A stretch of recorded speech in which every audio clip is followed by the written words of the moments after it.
Ex army আর কে শ্রীবাস্তব আর কে এই না আমি বলতে পারবো না, এটা মোটেই নয়, মোটেই নয়। আমি এর বিরোধিতা করছি। তৃণমূলের গুন্ডারা আমাদের ঘিরে ধরেছিল, সেই ছবি যদি দেখায় তাহলে আপনি লজ্জা পাবেন, আপনি লজ্জা পাবেন। সেই তৃণমূলের দালালরা মমতা বন্দ্যোপাধ্যায় পালিয়ে যান প্রশ্ন শুনে। আমি সেই ডিবেটে যাব না।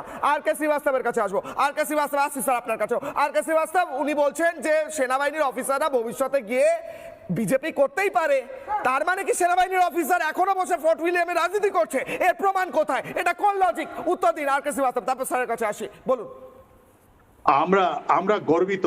আমাদের আছেন নেতাজি সুভাষচন্দ্র বোস, প্রথম আমাদের কমান্ডার ইন চিফ। আমাদের কাছে আছেন জেনারেল শঙ্কর রায় চৌধুরী।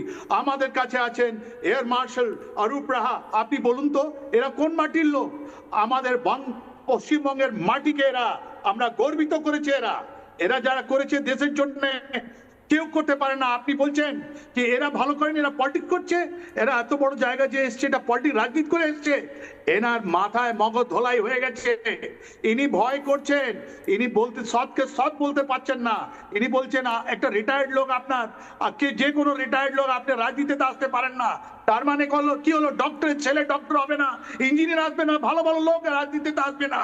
ইনি শুধু চান যে একজন লোক যারা আছেন ওরাই শুধু রাজনীতি করো, ওদের ছেলে ওদের ভাইপো ওরা রাজনীতি করুক। এরকম জিনিস আমাদের পশ্চিমবঙ্গে চলবে না। আমি তো বারবার বলছি এই রাজার কাছে কোনো গায়ে কোনো বস্ত্র নেই। The emperor has got no cloth. এটা মিথ্যা কথা বলে আপনি হাজার মিথ্যা কথা বলে আপনি সৎ করতে পারবেন না। ভারত, আমরা বঙ্গ মাটি থেকে যতগুলো আমাদের ওয়ারিয়ার্স, যতগুলো যোদ্ধা হয়েছে, যতগুলো আমরা পেয়েছি মেডেল পেয়েছি, আমাদের যতগুলো আমাদের যারা প্রাণের আহুতি দিয়েছে এই আমাদের দেশের জন্য, অতুলনীয় অতুলনীয় অতুলনীয়।